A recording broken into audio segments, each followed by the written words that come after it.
This is one that I'm going to tell you guys point blank. I don't see this one being talked about much either. Maybe it's my negativity on the draft pick. I'm going to say it like that because it may very well may be. Maybe it's just that. But I feel like this is going to be a battle that could potentially happen if there's a little slip by a third-round draft pick of ours. And that's talking about the slot corner with Andru Phillips and Darnay Holmes. Because, Rob and I, we talked about it during the draft itself there. We weren't necessarily too big a fan of Andru Phillips as a draft pick. Got all the physical tools, needs some work. And listen, Jerome Henderson, if anybody's going to put the work in and fix somebody, it's Jerome Henderson. And, you got to look at that's going to take time. You don't develop and fix people overnight. So are you going to really be able to start Andru Phillips? Is he going to be good enough to start right off the bat? When he's got Darnay Holmes, who, let's be very frank, is not the best player in the world, but he's scrappy. If he was on a Scooby show, he'd be Scrappy Doo. He's all over the place. Because how many years have we gone? How is Darnay Holmes still on the roster? But he somehow still ends up on there. How is Darnay Holmes still playing? Yet you still see him on the field somehow. He's just good enough to keep his job. Yeah. He's what I strive to do at work. That's where he's at. But it's how many years have they tried to replace him as a slot corner? Cordell Flott was supposed to replace him, we kept on drafting guys that are supposed to going to replace him. Robinson was supposed to replace him.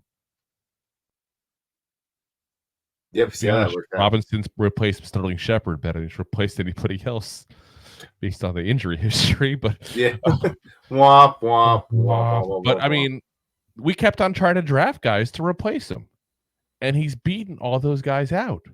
And he's the guy left standing. He's the guy that keeps taking that slot position. So are we really thinking that Andru Phillips is going to do it? When, again, these other guys were supposed to do it. When he's coming in as a project. When I don't know why I'm doing that with my hand motion, but I am.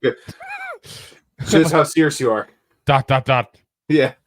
Shoot the politician thing. Or but yeah, it's I just think that I don't think it's a crazy thing to sit there and say, if Andru Phillips falters in any way, shape, or form in camp, in the preseason, that he's going to have people breathing down his neck for that spot. And Darnay Holmes is just the first guy that comes to mind because he's got that kind of scrappy ability. Now, I am not advocating Darnay Holmes. Let me be very careful on how we word this. I am not advocating Darnay Holmes. We advocated 2 years ago to get rid of Darnay Holmes when we first started the show. And he's still around. He's still around. As John says, I'm a negative Nelly. Well, it's getting hot in her. And it's not a negative Nelly. It's a Debbie Downer. It's a Debbie Downer. But like I said, you got to look at that history. It's when people talk about this in life in general and say those who don't learn from history are doomed to repeat it. Football is one of those things that holds very much true. Very much true. You can look at history, recent history at least. You don't go back to the leather helmet days and go, oh, well, based on this. But you can look up the last couple of years, see things that happen, and go, okay, based on this makes sense. Yeah, and that's where I'm at with this. I mean, we're talking about the play now, but I mean, you're 100% right. You're it goes from everything: the play calling, how you pay a player. It's all over. So history will repeat itself, and yeah.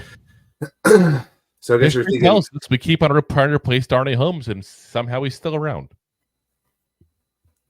I mean, we could be pleasantly surprised. Hopefully, listen, we talked about this before. but you and I know both weren't exactly very high on Banks. We didn't hate him. We just thought it was an early pick for him. We thought it was a second round grade.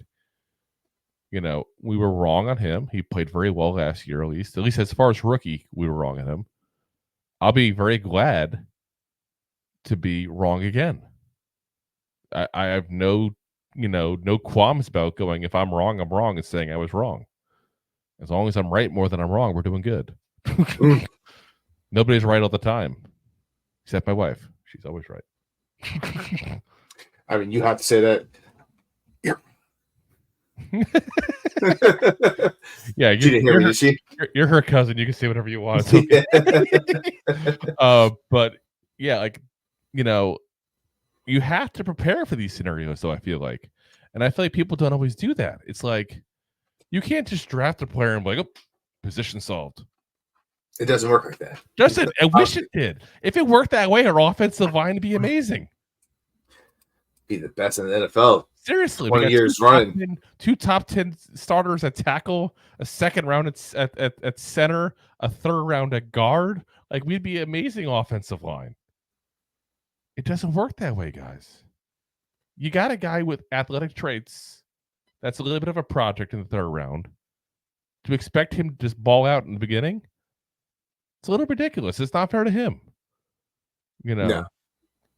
And I got to say it that way. It's not fair to him. He may develop into a good starter. You know, that's not crazy to say. But he's not there to start. Unless Jerome Henderson really puts in that kind of work with this guy. Like, listen, don't tell the NFLPA. Like, yeah. we're going to do 12-hour shifts the next couple of months here to get you ready. Like, I don't know. Like, I don't know what they do at that point there. Or, like, you know, Jerome Henderson talks to somebody who's coaching him on the side or something. Like, he's a project. Ain't nothing wrong with that. Not everybody comes in ready to ball out. No. But you can't expect that of a project to come in and ball out. That's where he's at. So, you know, we got Raph in the building here too. What's up, bud? It's him and Dash to do a little chit chatting too as well.